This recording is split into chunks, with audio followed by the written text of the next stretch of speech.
हरि ओम. चिंतन प्रवचन क्रमांक 72. विरोधाभास भाग 4. सत्व रज तम हे तीनही गुण प्रत्येकामध्ये असतातच. प्रसंगी यापैकी कोणता तरी एक गुण आपल्यामध्ये उफाळून येतो आणि त्यावेळी आपण त्याप्रमाणे वर्तन करतो. या तीन गुणांमुळे उद्भवणारा विरोधाभास मोठा समजून घेण्यासारखा आहे. कारण हा विरोधाभास आपल्या आत्मयात्रेत अडथळा ठरतो. परंतु वेळीच आपण आपल्यात योग्य ते सुधारणा करून आपण आपले आत्मयात्रा मार्गस्थ करू शकतो. श्रीमद भगवद्गीतेमध्ये भगवंत श्री सांगतात, तत्र सत्वं निर्मलत्वात् प्रकाशकमनान्मयं सुखसंगेन बध्नाति ज्ञानसंगेन चानघ. निष्पाप अर्जुना, भगवंत श्री सांगतात, या तीन गुणांपैकी सत्वगुण निर्मळ आहे. यामुळे तो प्रकाशक आणि विकाररहित आहे. परंतु तो सुखाच्या आणि ज्ञानाच्या अभिमानाने बद्ध होतो. माऊली निरूपण करतात, तेवी सत्वे लुब्धके सुखज्ञानाची पाशके ओढी जती मन खुडके मृगू जैसा. मग ज्ञाने चढपडती जाणीवेचे सुरखोडी स्वयं सुख हे धाडी हातीचे गा. मग एखाद्या पारध्याने हरणाला पाशात गुंतवावे त्याप्रमाणे सुख आणि ज्ञान यांचे आमिषरूपी पाशात हा सत्वगुणी अडकतो. मग ज्ञानाच्या घमेंडीने माझ्यासारखा ज्ञानी मीच अशा तोऱ्यात हाती आलेले आत्मसुख स्वतःच घालवतो. सात्विक निर्मल मनाचा असतो. त्याच्यावर सत्तरिपूंचा जराही डाग नसतो.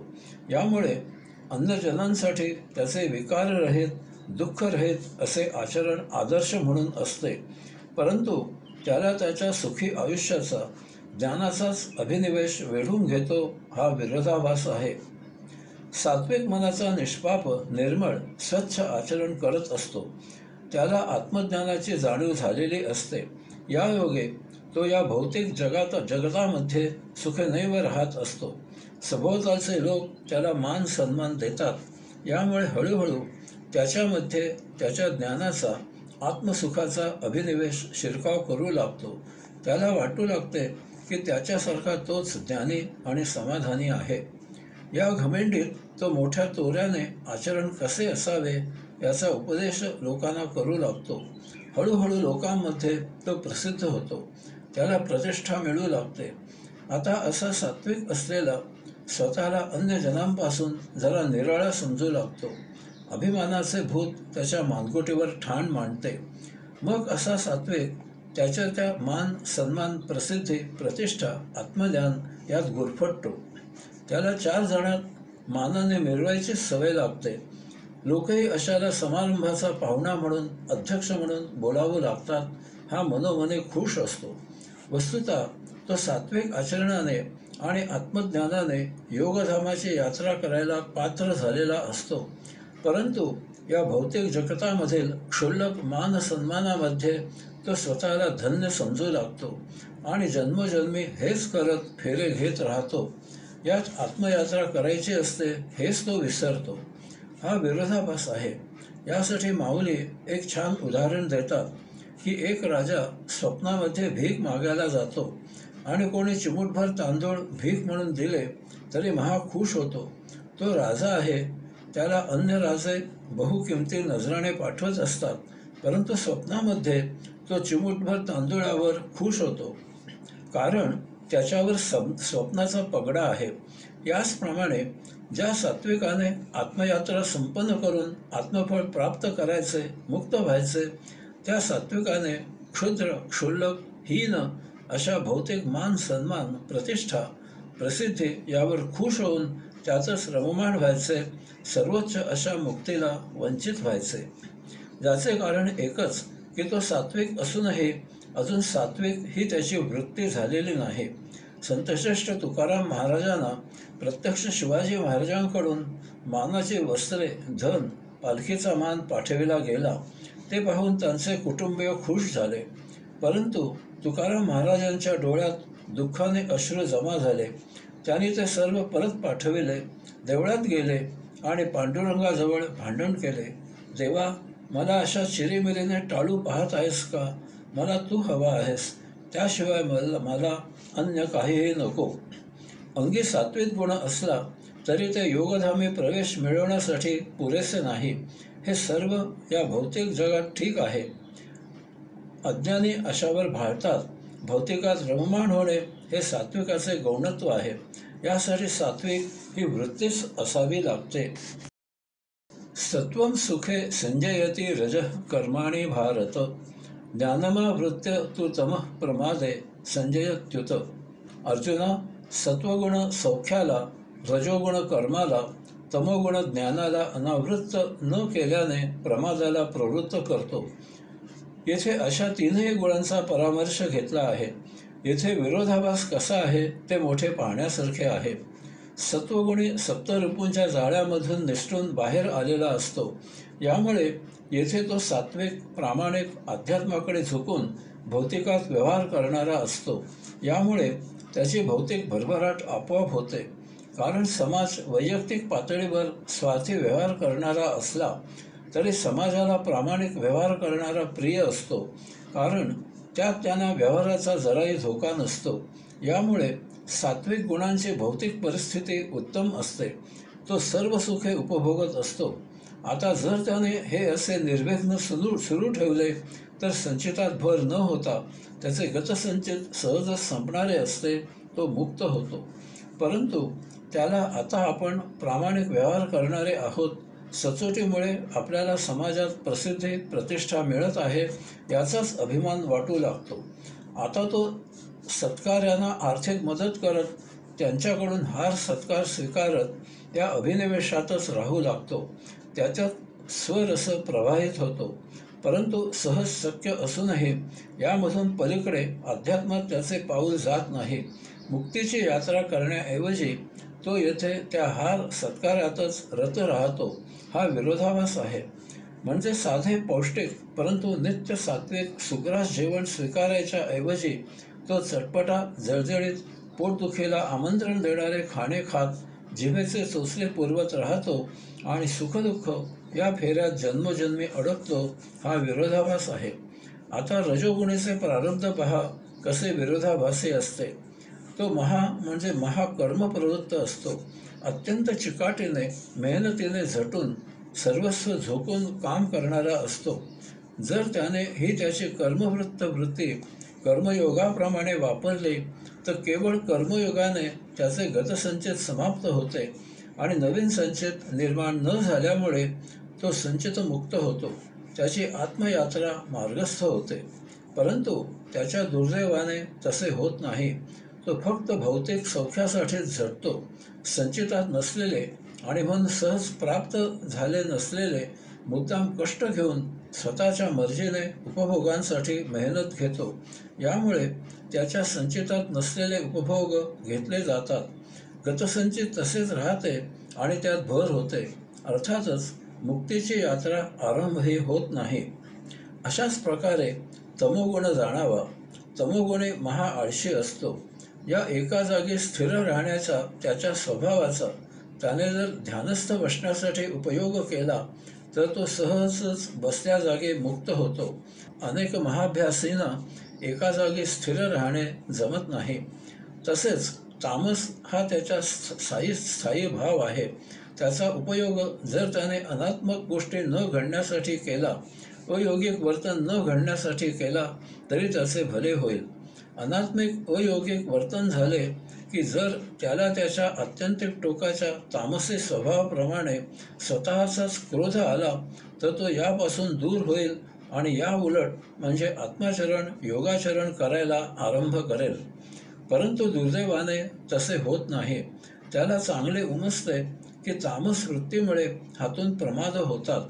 त्याने कितीही आणाभाका घेतल्या तरी तो आयत्या वेळी जसे नको ते वर्तन करतो. अशा वेळी जर तो चार सुस्वभावी लोकांमध्ये वावर करत असला तर त्याच्यात सुधारणा होते.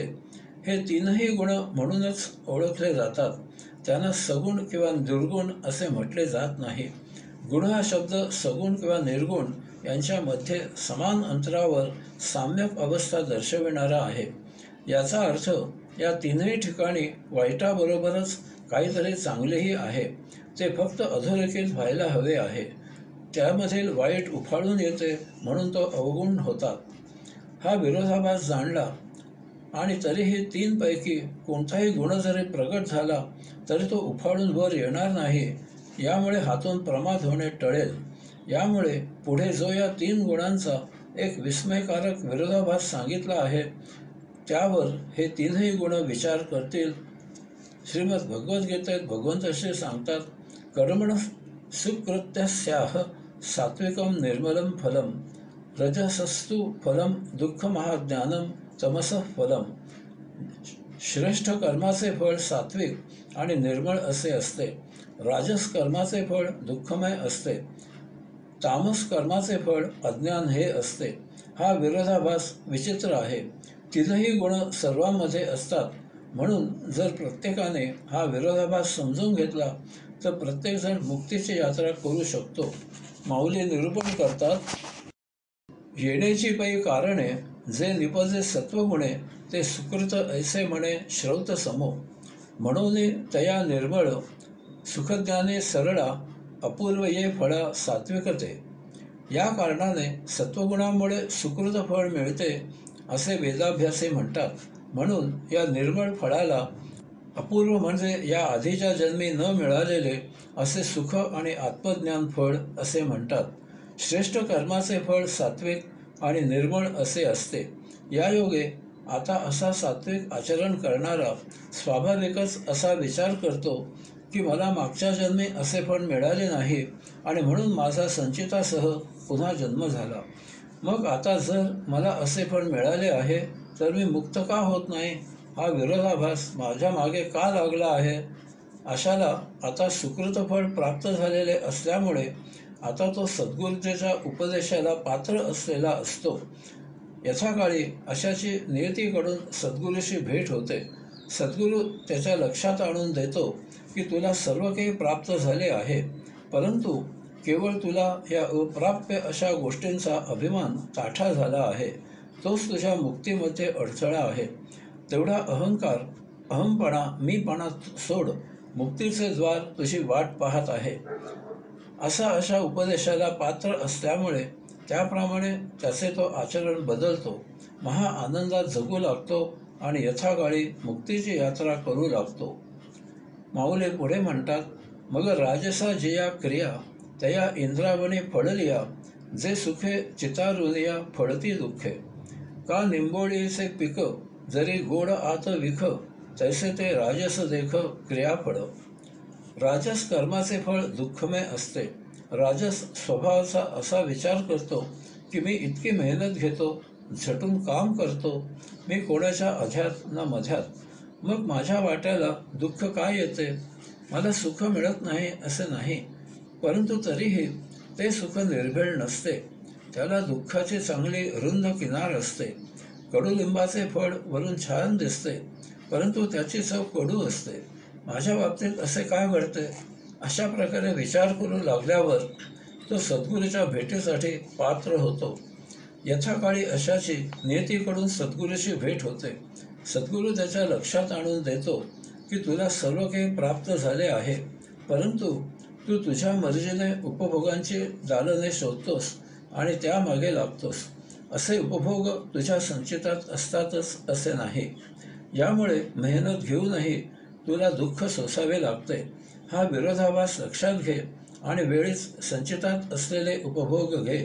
संचितात असलेले उपभोग तुला शोधावे लागत नाहीत. नियती ते तुला प्राप्त करून देते. आता रजोगुणी नियतीकडून त्याला सहज समोर प्राप्त झालेले म्हणजेच कर्मयोगाने उपभोग घेऊ लागतो. येथे त्याच्या स्वभावाप्रमाणे तो झटून मेहनत घेतो. या योगे कमी उपभोग घेऊनही तो समाधानात राहू लागतो. या विरोधाभासाने तो उमजतो की त्याचे संचित झपाट्याने संपत आहे. यथाकाळी त्याची मुक्तीची यात्रा आरंभ होते. तामस कर्म जितुके अज्ञान फळे पिके विषांकुर विखे जयापरी. विषाच्या बीजाला जसे विषारी फळच येते तसे तामस कर्माला अज्ञान हेच फळ मिळते. तमोगुणी महा आळशी शीघ्र कोपी विखारी जाग्यावर बसून सर्व उपभोगांची अभिलाषा धरणारा असतो. याला काही जन्म महादुःख उपभोगल्यावर एका जन्मी विचार करण्याची सुबुद्धी होते. आजूबाजूला अनेक जण कसे मजेत आनंदात असतात, यांना क्रोध यावा असे काही घडतच नाही का? मीच असा कायम असमाधानी अतृप्त का असतो? हा विरोधाभास त्याला जाचू लागतो. अशामुळे तो आता सद्गुरूच्या उपदेशाला पात्र होतो. यथाकाळी अशाची नियतीकडून सद्गुरूची भेट होते. सद्गुरू त्याच्या लक्षात आणून देतो की तुला इतरांप्रमाणे समाधान, तृप्ती, आनंद मिळू शकतो, परंतु तुला त्या जगन्नियंत्याची ओळख करून घ्यावी लागेल. तरच तुला सत्य ज्ञानाचा परिचय होईल आणि तेच तुला हे सर्व मिळवून देईल. असा सद्गुरूच्या उपदेशाप्रमाणे आचरण करतो त्याला आतापर्यंत आपण असे का करत नव्हतो याचेच विस्मय वाटते. त्याच्यात आमूलाग्र बदल झालेला त्याचा त्यालाच प्रत्याश येतो आणि असा सत्वगुण, रजोगुण, तमोगुण यांना मागे टाकून प्रथम मुक्त होतो. श्रीमद भगवद्गीतेत भगवंत श्री सांगतात, गुणाने तान नित्य त्रीन देही देह समद्भावान जन्म मृत्यू जरा दुःखेर विमुक्तो मृतश्नुते. प्रकृतीपासून धारण केलेला देह सत्व, रज, तम अशा 3 गुणांचेच कार्य करतो. हे 3 गुणच देहाच्या उत्पत्तीला कारण आहेत. यामुळे जेव्हा या 3ही गुणांच्या अतीत अवस्था प्राप्त होते तेव्हा जन्म, मृत्यू, वार्धक्य, तमाम दुःख यापासून सुटका होते. मग देहात असूनही असा मुक्ती प्राप्त करतो. माऊली निरूपण करतात, देहाभिमानाचा वारा आता वाजोत ठेला वीरा, ते ऐक्य विची सागरा जीवेशा हे.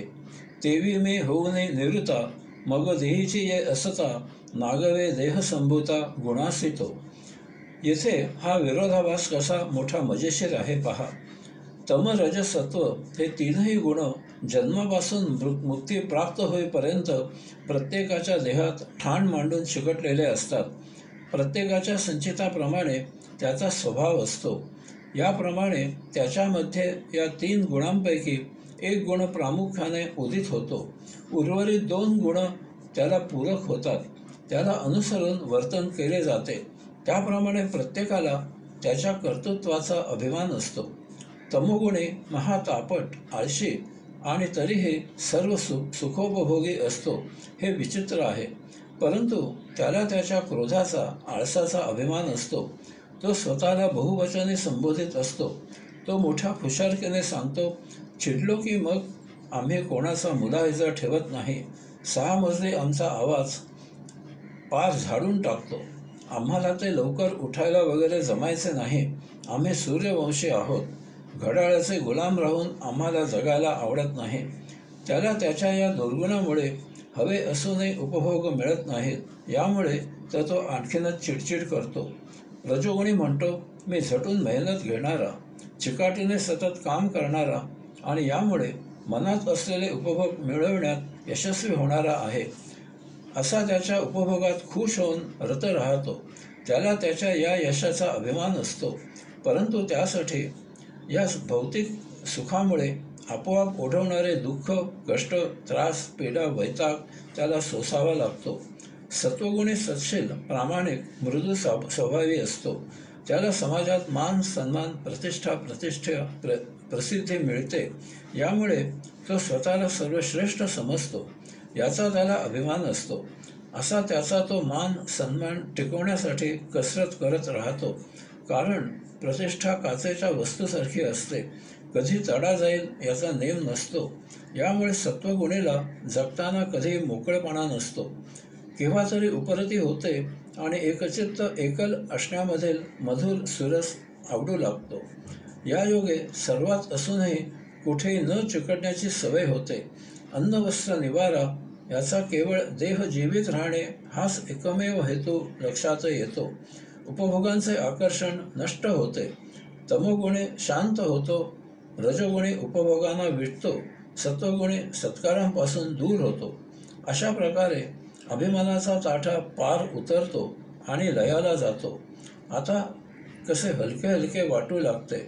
माऊली सांगतात की जसा वारा नसला की लाटा आणि समुद्र यांच्यामध्ये एकरूपता होते, त्याप्रमाणे अभिमान नष्ट झाला की बाह्य देहापेक्षा देहामधील औषात्म्याची चाहूल जाणवते. मग देहात असूनही असा आत्मपरब्रह्म पुरुषोत्तमाशी एकरूप होतो. येथे देह आणि देही, शरीर आणि शरीरी, औषात्मा आणि परमात्मा यांच्यामधील विरोधाभास सकृत दर्शनी असूनही तो नष्ट झाल्यासारखा होतो. त्यांचा योग साध्य होतो. कर्मयोगाने अत्यावश्यक अन्नवस्त्र निवारा मिळवून देह जीवित राखला जातो आणि अशा प्रकारे असोनी देही, असोनी संसारी, असोनी औषात्मी आत्मपरब्रह्मासाठी कैवल्यात सृष्टीलीला अनुभवली जाते. अशा प्रकारे असा हा विरोधाभास साध्य होतो. असून अडचण आणि नसून खोळंबा किंवा तुझे माझे जमेना आणि तुझ्या बाजून कर्मेना, असा हा विरोधाभासही स्वीकारावा असा असतो. हा एक गमतीचा भाग आहे. याचा सुपरिणाम श्रीमद भगवद्गीतेमध्ये भगवंत श्री सांगतात, निर्माण मोहा जितसंग दोषा अध्यात्मनित्या निवृत्ती कामाः द्वंद्वैर विमुक्ताः सुखदुःख संज्ञैर गच्छन्त्य मूढाः पदमभ्यं तत्. माऊली निरूपण करतात, जया पुरुषाचे का मन सांडोनी गेले मोहमान, वर्षाती जैसे घन आकाशाते तैसे नागविता विकारा वेटाळूजे. पावसाळा ऋतू संपल्यावर जसे आकाशामधून ढग आपणहून निघून दूर जातात, तसे त्यांच्या मनामधून मोह आणि मान सन्मान आपले बस्तान हलवतात. त्याच्या वाटेला विकार जात नाहीत. त्याच्यामधून सुखदुःखादी द्वंद्वांचे उच्चाटन होते. असा अज्ञान झटून आत्ममार्गे यात्रा करू लागतो. अशाला यथाकाळी ते अढळ आत्मपद प्राप्त होते. मुक्ती प्राप्त करणे हा मानवी देहाचा एकमेवाद्वितीय उद्देश साध्य होतो. हरिओम.